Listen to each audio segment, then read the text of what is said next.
Welcome to Hacking HR's September event series. Thanks everybody for joining us today. We're happy to have you here. Today we're going to dive into a hot topic, the human side of digital HR, balancing technology and people-first approaches. My name is Danielle LePage, and I'm Hacking HR's Learning and Development Manager, coming at you live today from a town called Cabarete in the Dominican Republic. I will be your moderator today, so let's get started, shall we? Jessa, would you bring our expert panelists to the stage, please? Hey, everybody, how's it going today? Nice to see you. What I'd like to do is go around and introduce ourselves, tell the community a little bit about what you do and what brings you here today. Why do you love this topic? Why are you so passionate about it? Do we want to start up with Carl? Sure. First of all, thanks, Danielle. My name is Carl Tischler. The last 6 years, I've been the Chief People Officer of a deep tech scale-up called Hazy. Additionally, I have an academy for training high-performing people in being high-performing outside of work and taking care of ourselves, managing burnout and well-being. And I have a fractional CPO practice as well. And happy to be here. Thank you. Nice to have you here, Carl. And Barry, how about you? Yes, my name is Barry Engelhardt. I am the HR Director for Store Supply Warehouse in St. Louis, Missouri. I've been with the company about 5 years. And I feel that as HR leaders, if we want to be business partners, we truly need to understand where data and technology is going, and therefore I've tried to invest myself into this topic, and am here to learn and grow as well as everyone else. Awesome. Great to have you here, Barry. And Kim, how are you? I'm great, thank you. I am coming from Sacramento, California, and I have been leading HR teams for the last decade. And I personally am one of those, I want to say, like, not quite early adopters, but just after that with technology. I've taken the Hacking HR AI series. So it's something that I like to build and leverage within my own work and my team. So I think it's really important to spread the good news. We're happy to have you here, Kim. And Alex? Kia ora, everyone. Alex Howson. I'm down in New Zealand. So it's the middle of the night down here, but really, really thrilled to be here. I work with a group called Umiu. We are consultants, but also stand in as chief people officers. So my interest in digital is in terms of the way that HR presents itself in the workplace. We really do need to be at the cutting edge of all of the things that would be impacting a business, and we need to know about it. And so it's really, really important for us to be modeling the behaviors about all the new types of approaches that we can apply to our own practice, but also those in the business. Great. Wonderful to have you here, Alex. And Elisa? Hi, I'm Elisa. Kim, I'm just a few hours south of you. So nice to see somebody on the West Coast. Alex, I'm so sorry that it's the middle of the night. I am not going to complain about what time it is where I'm at. I've been in HR for a little over 20 years. That's probably dating me. A lot of it has been taking on new technologies and implementing them. I'm an advocate of technology. I think it can really enhance our lives and do a lot of great things. I think we've seen that, and AI just kind of, I think, blindsided us a little bit as how fast it's come on board, and just learning how to capitalize on that and really keep the focus on the employee, and that people-centric philosophy, I think, is super important. And how do we blend them together so that it works well? So I'm a big advocate of what moving forward. And as an HR professional, who doesn't want to remove some of those mundane tasks? We're no longer administrators. And I think that's super important for us to really move that along. Great points, Elisa. Nice to see you again. All right, folks. Great to have you here. I appreciate it. And we're going to get started. So I'm just going to kick us off with the first question. What does digital mean anyway? Who wants to jump in?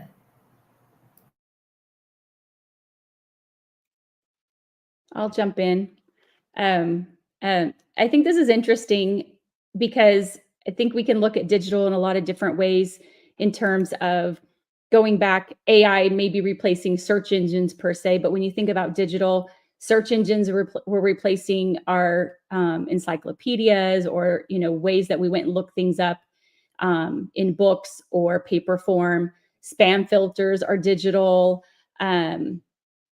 Alexa is digital, Siri on our phone is digital. So we've started to integrate digital into our life, but we've had a little bit more control over that in terms of, are we going to use an iPhone with Siri, or how are we going to use search engines, where maybe how AI has come into 2024 is kind of, oh, it's replacing everything. And we've seen maybe employers jump on that. But so that could be where there's some, hesitation or unsureness. But I think we've seen a lot of digital already inside of our lives. Think of fraud detectors. Thank goodness that, my credit card company is telling me ahead of time that my card may be being used in New Zealand. And I'm like, I'm nowhere near New Zealand, those types of things.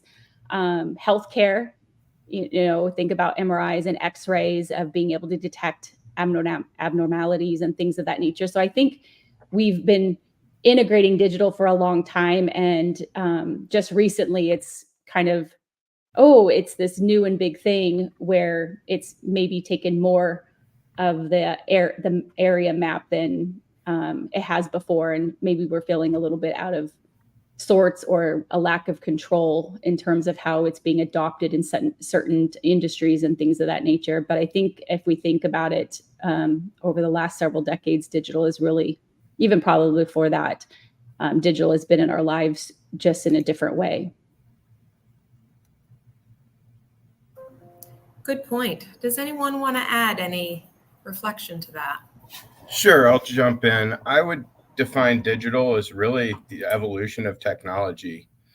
In the scheme of things, it wasn't very long ago when people were looking through paper resumes.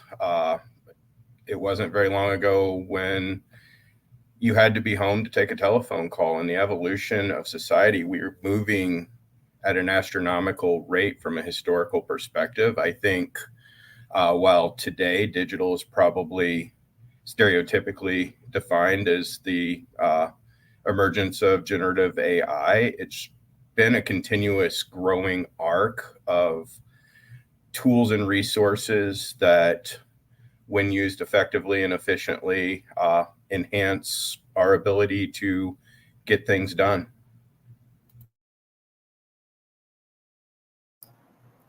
Good point. Any more thoughts on that question before we move into the next one? Okay. What does it take to thrive as an HR practitioner in a world of AI? What key skills are going to be on display? What roles are going to be most affected?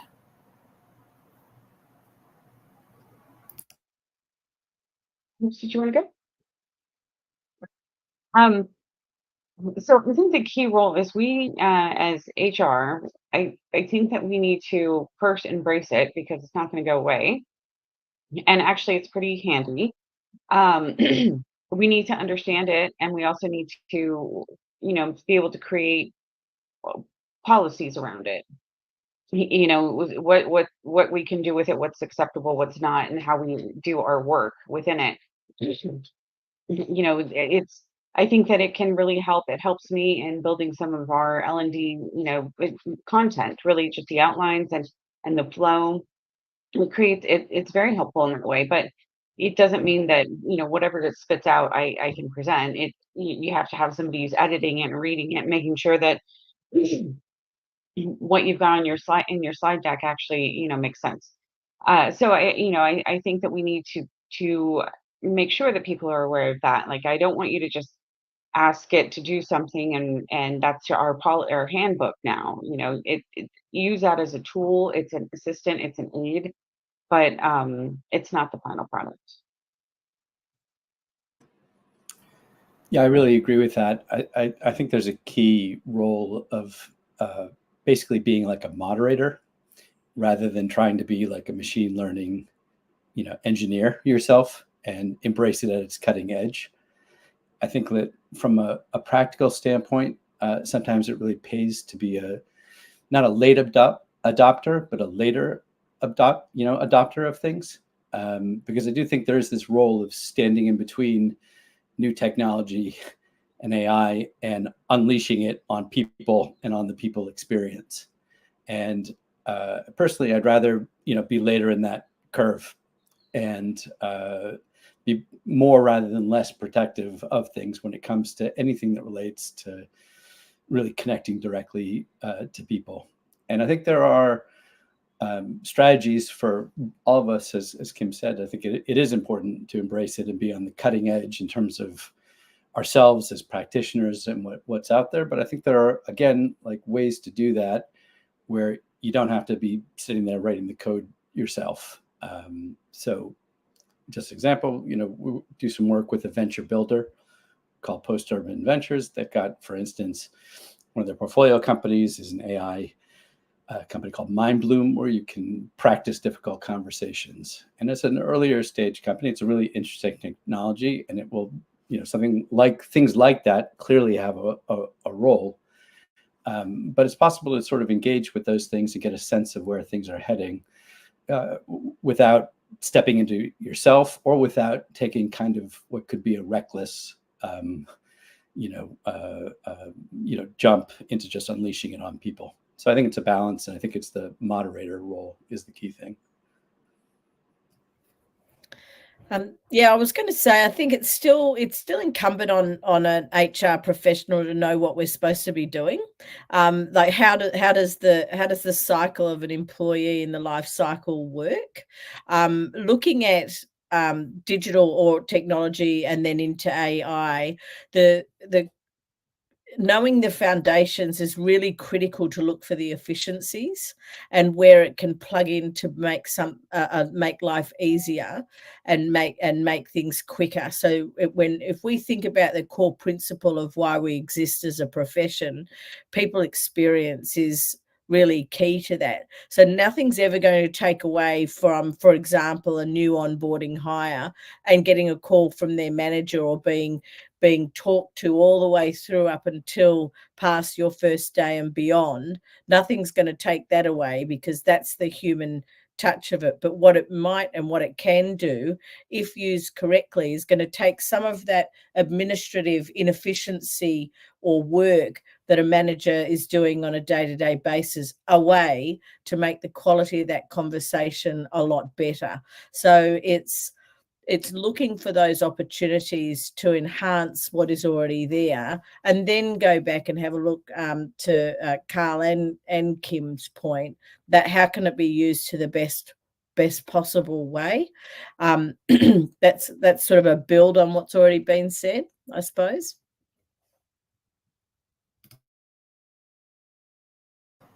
Oh, that's great, Alex. That's great. Does anyone have anything more to add on that one?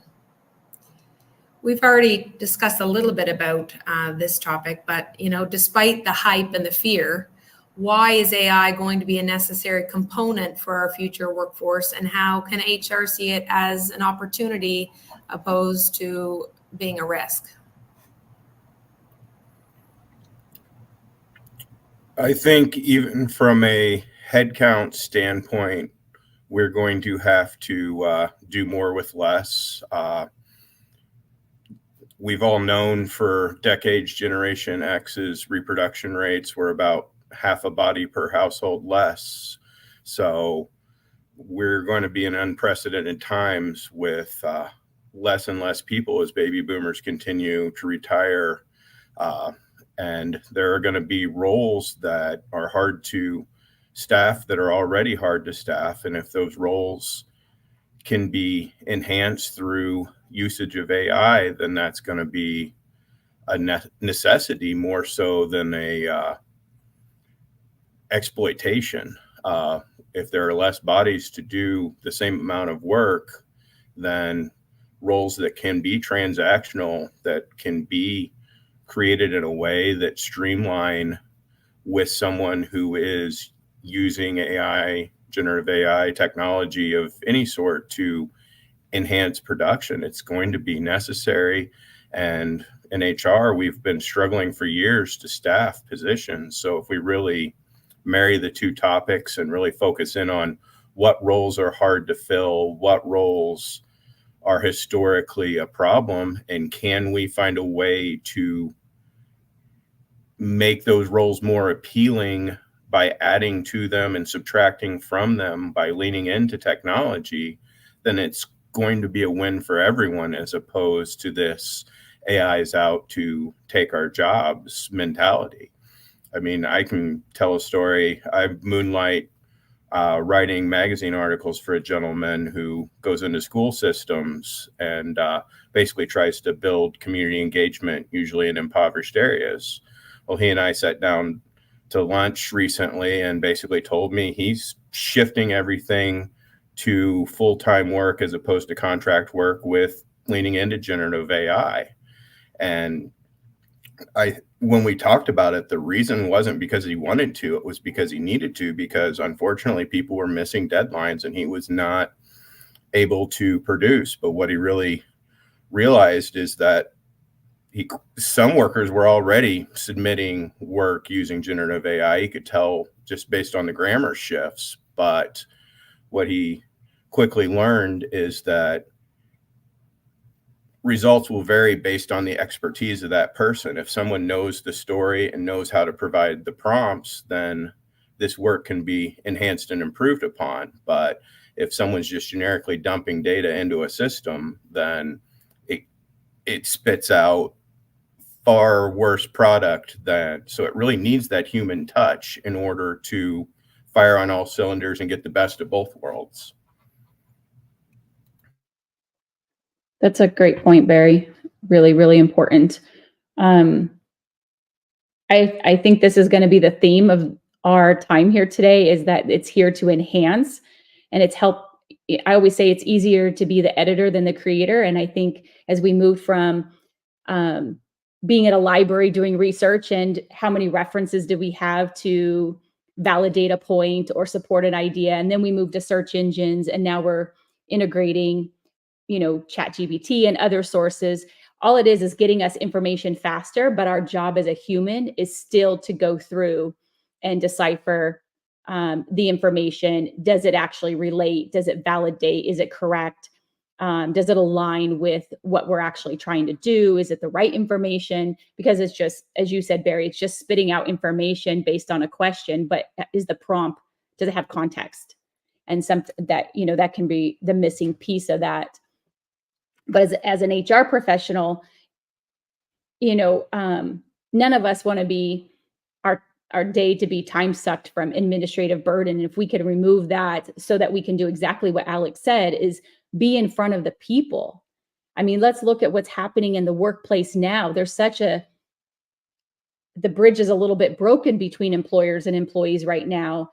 And we are that bridge. We are the one that connects the employees to the employer and helps them see how they're valued and important to the business overall. And if we're sitting here, wrapped in to the technology too much and not actually worrying about the people, then we've missed the whole point of our purpose in being an organization. People are leaning us to be that empathetic partner, to be able to be compassionate and find solution to these difficult human problems.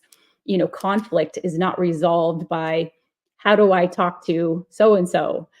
And I think that's super important. It's about sitting down at the table again, and being able to just have those conversations. I think that's so true. And the prospect is, as you all have been saying, of being able to free up time to spend the time with people on higher value things is, to me, that's like the top of the list from that. Within our purview. this is just a lay perspective. I don't have any degrees, psychology or other degrees, but I just would observe that the more and more kind of integrated AI in the digital world gets into our lives, into our company, I think there's a certain point where you need to perhaps start thinking about it as actually part of like the company's operative culture. Is that element? And just to think about that for a second, kind of the problem with marrying up people and AI is just the simple fact. I mean, AI in tech makes lots of mistakes, for sure, but it doesn't make same mistakes in the way that we as humans do. And again, without trying to sound too trite about it, it is our imperfection and our smudges, so to speak, if it were painting, so to speak. I mean, that's what makes the place. That's what gives a richness and a actually humanity to the experience. And I think that's just something we have to just be more and more aware of, that, a greater and greater percentage of our interactions, activities are like, it's again, as if we were in a company where you had like 40% of the company were just wired, no pun intended, completely differently than the rest, just being mindful about it and what that actually means for the employee's experience more generally.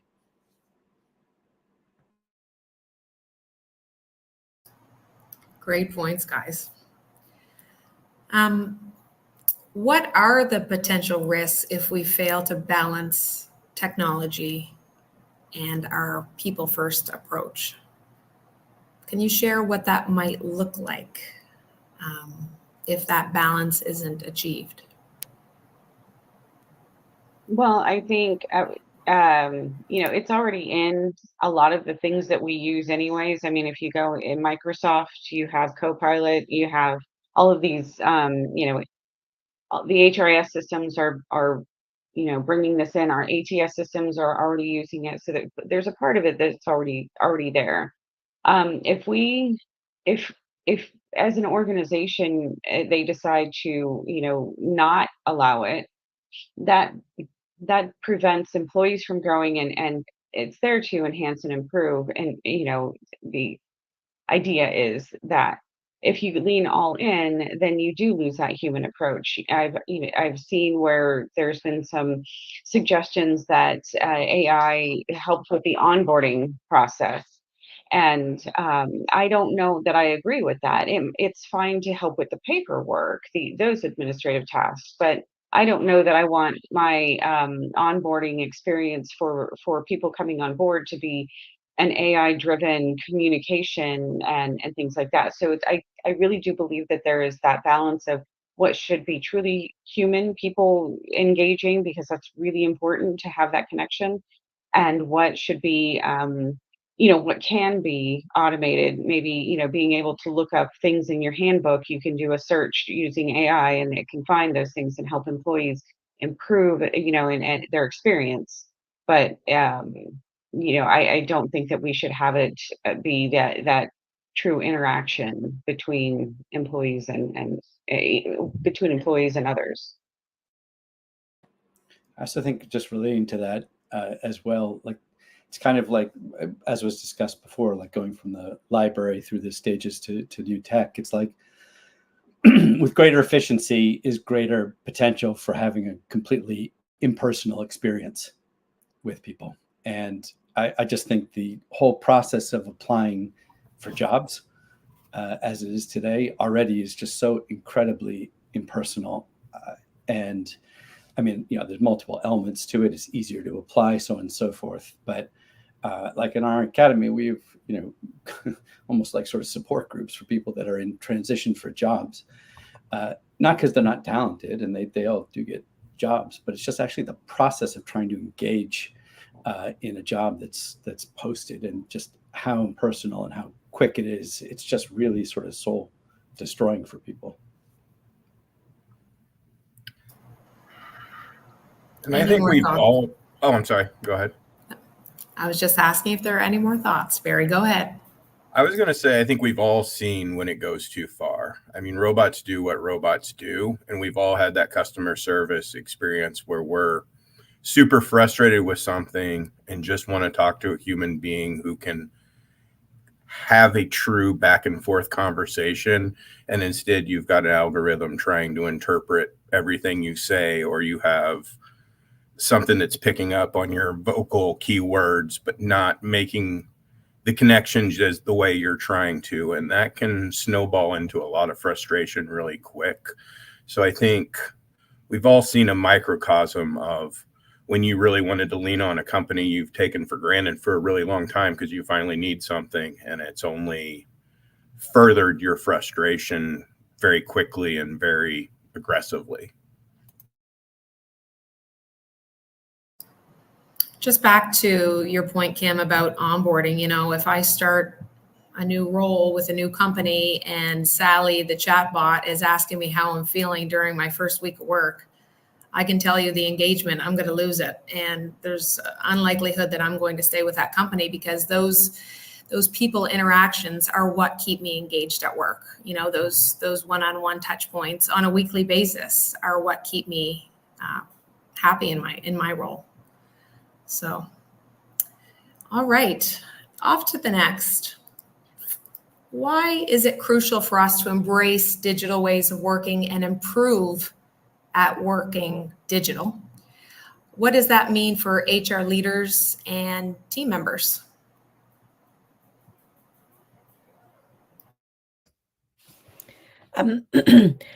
I think it is critical, but if you think about what our role is to partner with a business, it's understanding where digital and technology fits within the greater ecosystem of the way that the business operates. And sorry, I've got a bit of a cold. And so in terms of how we fit that as part of our ecosystem in HR, what's super important is that we make sure that we have and set expectations of what it is that we're going to be using, where we're going to be using tech, how we're going to be using it, where we see our employee touch points with it, etc. So I think one of the points, and we have just mentioned it a couple of times here, it would be disappointing to some to have a chat bot saying hi, but it'd be pretty cool if someone told you that Sally was coming, though. So if you knew all the steps that things were being used, I think that part of making sure that we are, and as a profession, showing cutting edge and showing that we are ready and willing and able for change as the capability builders of the business as well. Staying still is not how we would forecast for the next 5 years, or stand beside a strategy for the next 5 years, particularly when Labor comes involved. And Barry, rightly saying that there's some professions we will run out of people for, some professions won't exist. So to ensure that employee experience through the life cycle of their employment are reskilling and retraining the whole time. We own all the facets in our profession of making sure a person follows a path.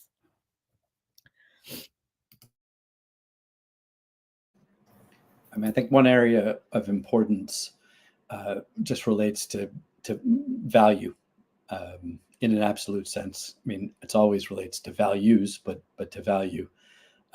My first 25 years I worked was in finance and as an investor, and even as someone who obviously is very sympathetic and interested on the people side, it just is the case from a board perspective and from an investor and from a C-suite perspective that HR is a cost center. I don't agree with that, but that is without question the prevalent view. So I'd say there's always an imperative to just be lowering cost and demonstrating value as a group in terms of contributing, your overall contributing to the overall thing. And I think one of the things that AI may be able to, or digital more generally, may be able to really help us with is beginning to articulate and express and measure value in terms of the workforce, right? And the new metrics that are out there. And if you think about some of the advancements already in the last couple of years from that. I think that's a really exciting area, that's emerging. So it's both, I think of AI both just as a chance for cost savings where they can be prudently saved, but also increasingly as a tool for us as a overall community to be able to articulate and share the value from all the different components of HR.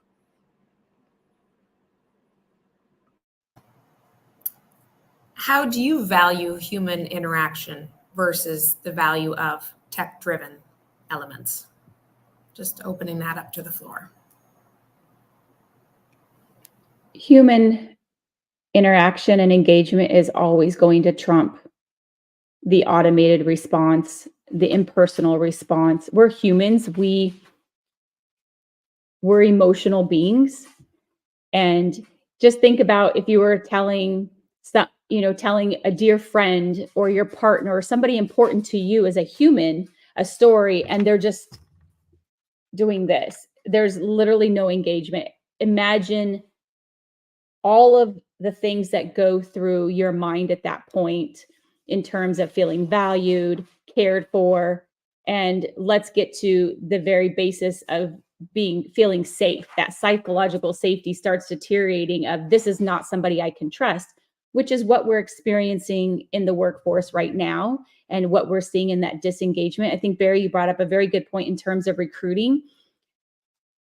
While AI is helping that process, there's a little bit of, I hate to use this word, but failure to read the room of what's going on in terms of the amount of people that are looking for jobs and the automated responses that are being kicked back to candidates.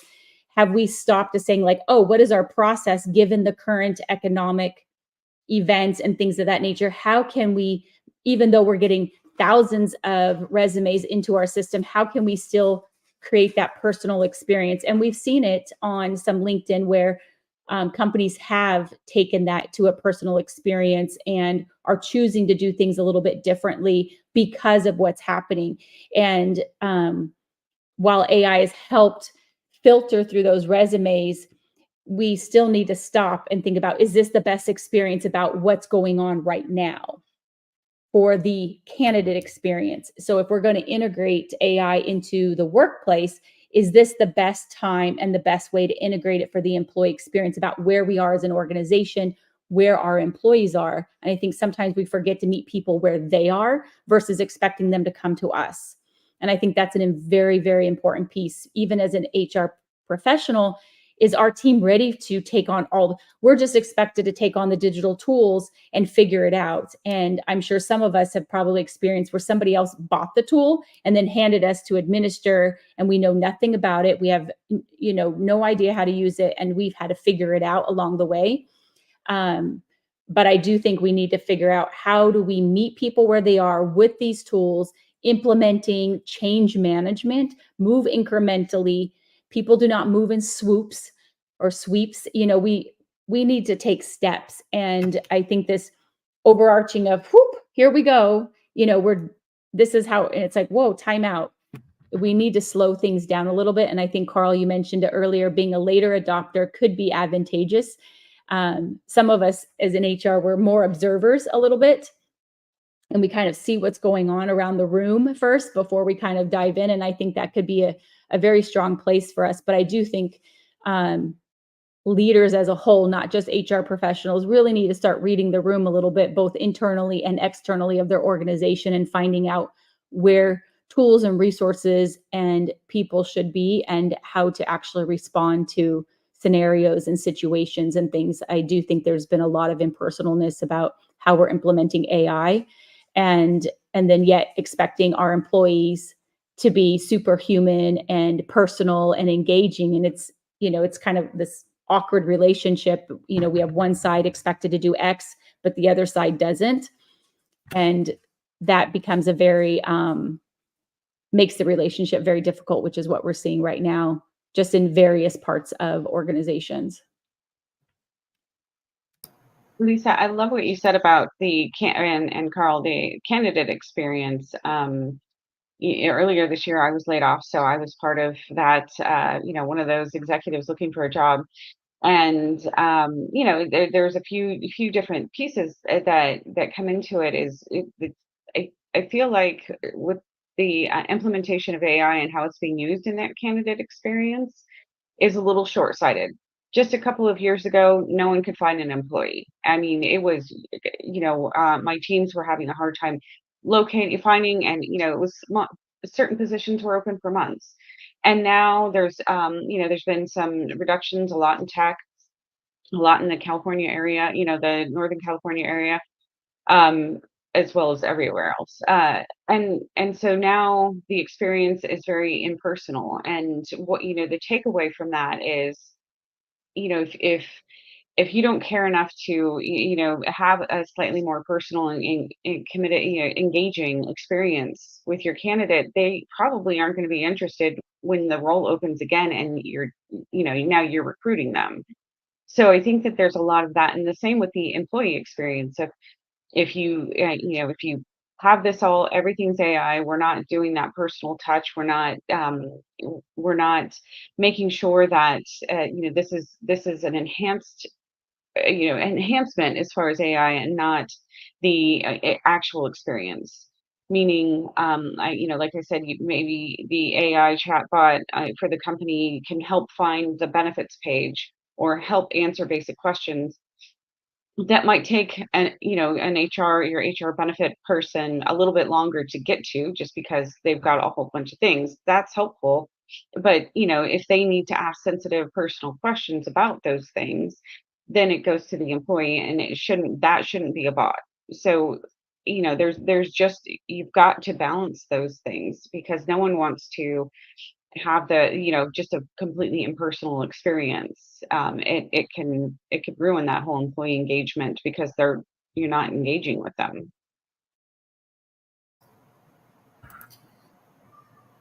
Good point, Kim. It would be cool, just building on that for a second, getting back to this question of the application process.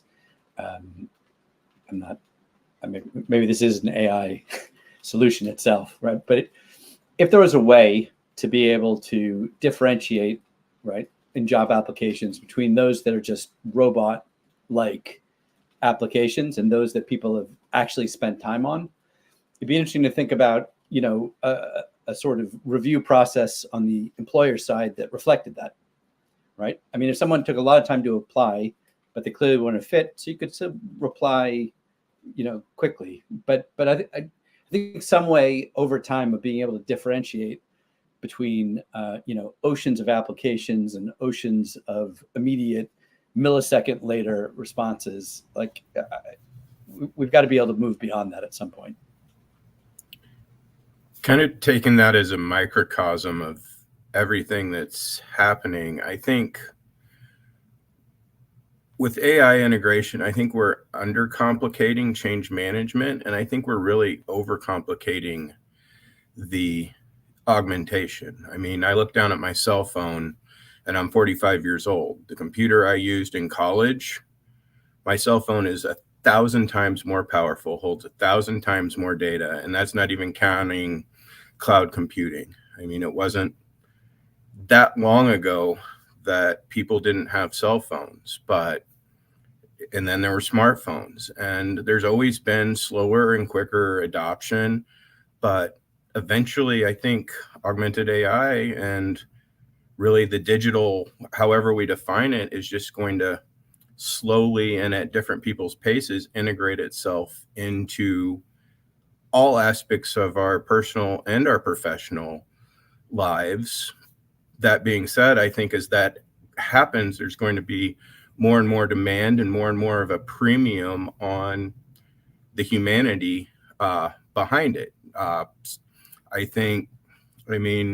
When I look at salespeople, I feel like there's been a natural progression over the last 10, 20 years, shifting from a more transactional to a more relationship building, short-term versus long-term strategy sales. And I think HR is going to take that same progression. the transactions that bog us down are going to become lesser and lesser and easier, which gives us a chance to be more strategic and more relationship focused. And I think it's going to be imperative that we truly, one, take control of our growth and development as HR professionals, and two, really proactively create that narrative of who we are. I've always hated the seat at the table conversation because I feel like there's this implied victimization of HR. But I mean, the bottom line is the more strategic, the more relationship valued, the more integrated we are in all aspects of the work, the more we belong at those tables and the more we participate and at the same level, using the same language and the same expertise as everyone else. And it works. So I just really think as digital makes things easier, that we really need to focus on who we want to become with that extra bandwidth and how we want to show up, and then focus on growth and development accordingly.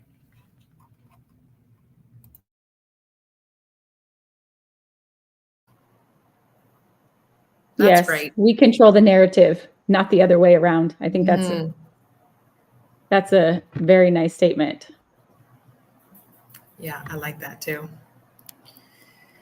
As we look ahead, what emerging technologies do you believe will most influence and impact HR?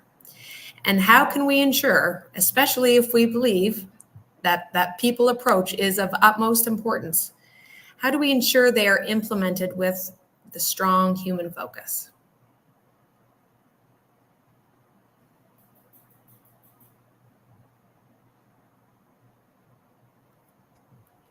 And I think we've spent a bit of time, sort of talking about AI. It's definitely the one that's coming over the fence in general, but specifically generative AI.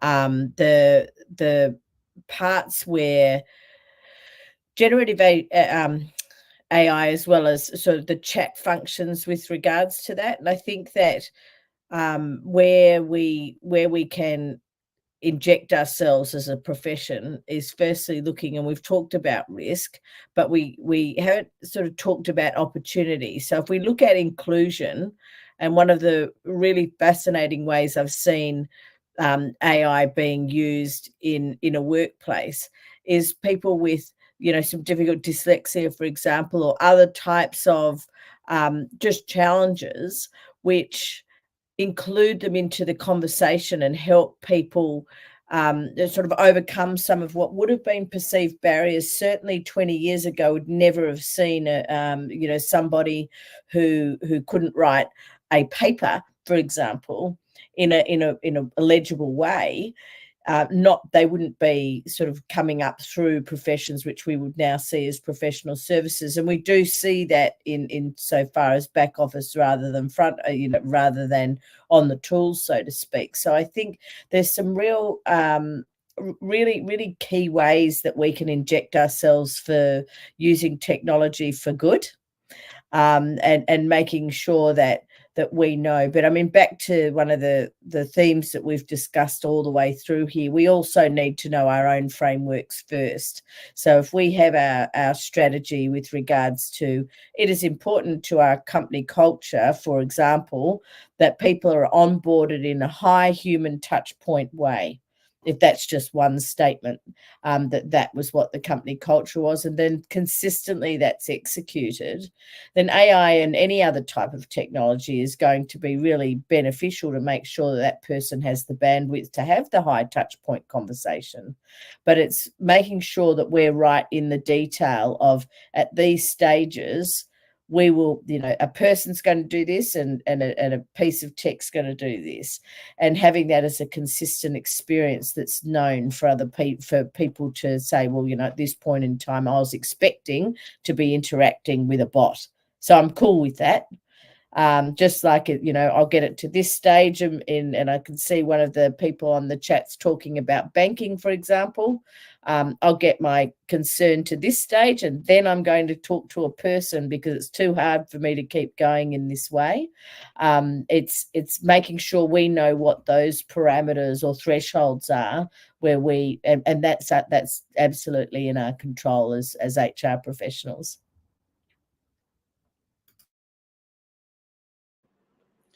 I think it's really big, just building on that. It's really a fantastic point about in relation to inclusion, about dyslexia and finding ways to help people augment what they have. I think is great. I think an area within L&D that is just really interesting, that AI together, in sort of a partnership with the human elements of it, is really interesting. It's like, for instance, the ability to practice or to build muscle, so to speak, in areas that are high impact but infrequent, hopefully, like difficult conversations, for instance. Or you get a challenge someone if they're stepping up from like a head of finance to a CFO role. It's not just that's a step up, that's a total change in the way you interact and think and challenge. And if your only opportunity to do that is on the time you're doing the job, interview, it's just no good to you. So the ability, I think, through a mixture of the AI products, together with a human stewardship, for lack of a better word, I think that's a really interesting area that can have a lot of impact.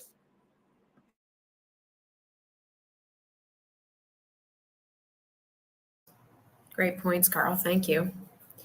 Does anyone have any final thoughts on that question as we're looking ahead to the future?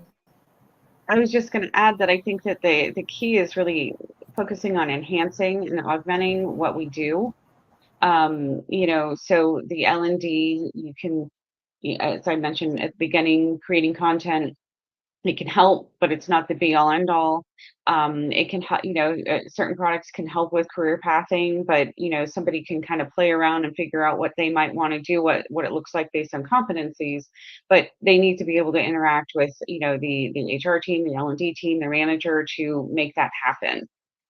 So giving people the resources and tools to do things, research and kind of put together an outline and help them think things through, and give them ideas, and then have the resource. This is the team that you go to with this. So, play around here, come up with some ideas, and then let's talk, kind of thing. And I think that's all the way through. The onboarding with your paperwork, sure, but to introduce you to the company, it's people, it's a human. And I think somebody mentioned that you don't want the area, Danielle, I think you did you didn't want the first contact with your manager actually to be a bot. You want to have, your manager calling, or maybe that was you, Alex. I can't remember, but I think that's all the way through. We can use AI and generative AI and all of those things for reporting and helping us understand and analyze things and come up with common themes. But we need to be the ones who interpret it and then take action on it, and putting it in place. What's the culture of the company? What are the values? How does this work? So I really think we have to look at it as something that goes hand in hand. So I just add to that, I totally agree with Kim's point. And if you think about it, from like an L&D perspective, like you can give someone great programming. It might be super articulately, done and everything, but a person's ability to actually learn is a function also of their mindset and their emotional state. So if you're just doing these things in the absence of that, you're ticking a box, but not actually, moving forward. So as Kim said, like the human element throughout this is key.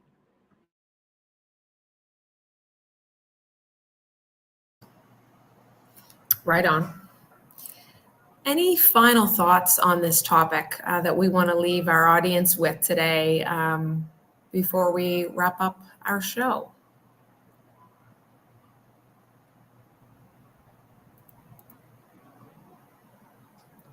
Look, I think one of the sort of key points, and as all of us should be, and Kim, I'm starting the Gen AI course with Hacking HR. Well, I'm on week 2 tomorrow.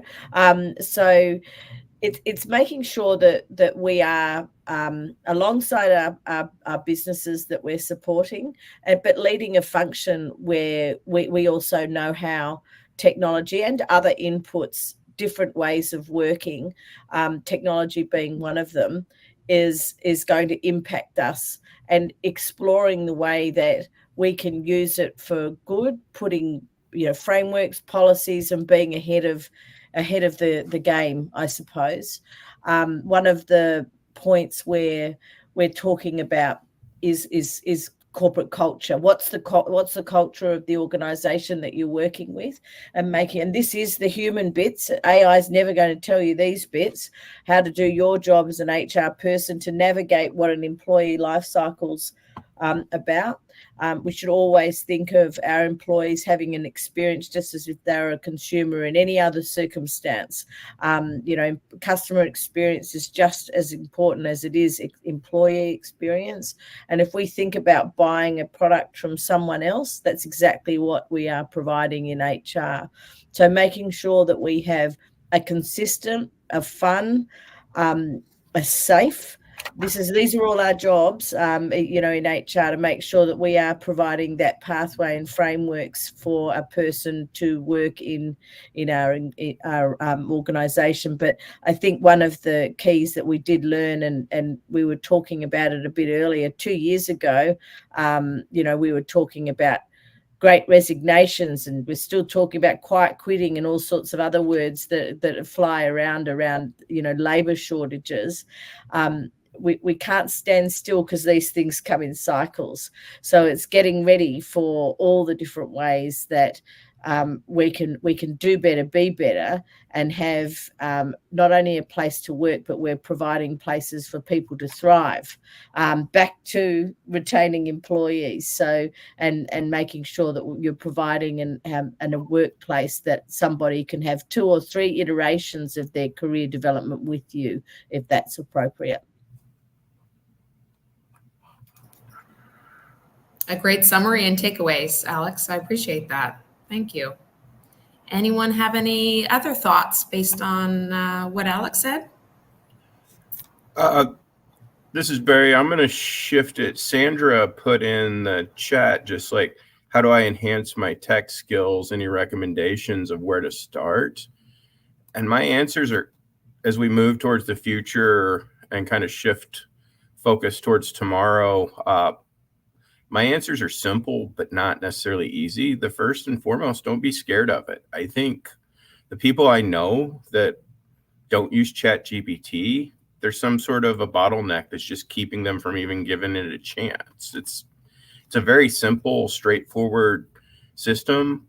I can't help but assume there was a point in time where people felt this way about email, and now look at us. So I think the second thing I would say is, if you want a better answer, ask a better question. If you truly want to learn how to use it, look at how it's answering your question. And when it's missing something, look at what you asked it and whether or not you provided it the context and or led it down the path to answer that piece of the question, and just treat it like a conversation. Go back and forth until it is getting you close, and edit accordingly. Just put yourself into that conversation too, so it's a two-way street, both from an input and an output. It's a great, Barry, I'm glad you said that, because I think it's trial and error. Just go in and just start playing with it on a personal side and figuring things out. I've done that with some of those chat features. And I've even said, oh, that's not what I was really, I literally talked to them like I was talking to a person and saying, oh, let's do a clean slate. That's not exactly what I was looking for. And I'll rephrase the question. And it's interesting what it comes back with. Thanks for clarifying. And, things of that nature. And so you can really have some fun with it and things. I've even helped my mom, who is definitely not a technologist. That wasn't even the industry she was in. And I was visiting her earlier this year, and she's like, "Oh, I just don't know what to do." I was like, "Oh, here." And so I started giving her some ideas. She's like, "Oh, that seems like so much more fun." And so it was just, giving her some tidbits of how to better interact with some of the things, the apps that she had on her phone. Cause she's like, "I was told to download this, but I don't know what to, like, it's not giving me the information I'm looking for." And I think it was just a matter of just sitting down and doing that. And I think that can be intimidating too. If you came from, maybe you're an HR professional of one where you don't have a lot of budget or tools. And so you're doing things very manually already, and you don't know how to integrate those things because you haven't had that opportunity. And so it's just a matter of, unfortunately, taking some time, which is something we all don't have, and just kind of playing with it, maybe with things that are not so pressing or important and things, so that you can possibly enhance your time and the experience that you're having in your role or even personally. But I love chatting with the chat and just kind of poking at it. And it's interesting to see what it returns back in that conversation when it doesn't have that human emotion, so to speak. Another thought I had was find someone who loves working with the tool. There are likely lots of SMEs around you. You can just ask, "Hey, who loves ChatGPT? Who uses it in their profession on a day-to-day basis?" People love to talk about what they love. So jumping on a share screen with a coworker for 15 minutes just to get a taste of, to open their eyes and how easy it can be, could be a nice step through the door. There's also Microsoft does a few videos on how to more the complex prompting, and I've found that if you actually ask like Copilot to create a prompt, you start it with my AI or GPT scripting guru, and help me write a prompt to do this. It will create a prompt that you can then use. So those are some of the areas. And then, of course, as we've mentioned a couple of times, Hacking HR, of course, has their training, which is great. Enrique did a great job on that. So I would encourage that if you want to take it a little further. But I like the idea of doing the share screen. My husband is not. Oddly, he's a tech guy, he's a product manager, but he hasn't embraced it yet. But he'll send me, he's like, "Can you ask your chat this question?" And then so he's using it through me. You just type it in for him. Yep. That's great. We've got 2 more minutes on the docket. Does anyone have any last final thoughts for the viewers today? Okay. Well, thank you all. Thank you to our panelists today. Thank you to our viewers that are tuning in today. We talked about the human side of digital HR, balancing technology and people-first approaches. And our September series of Hacking HR events continues tomorrow, so you'll have to join us then. So see you later, everybody. Thanks for joining. Bye, guys. Bye.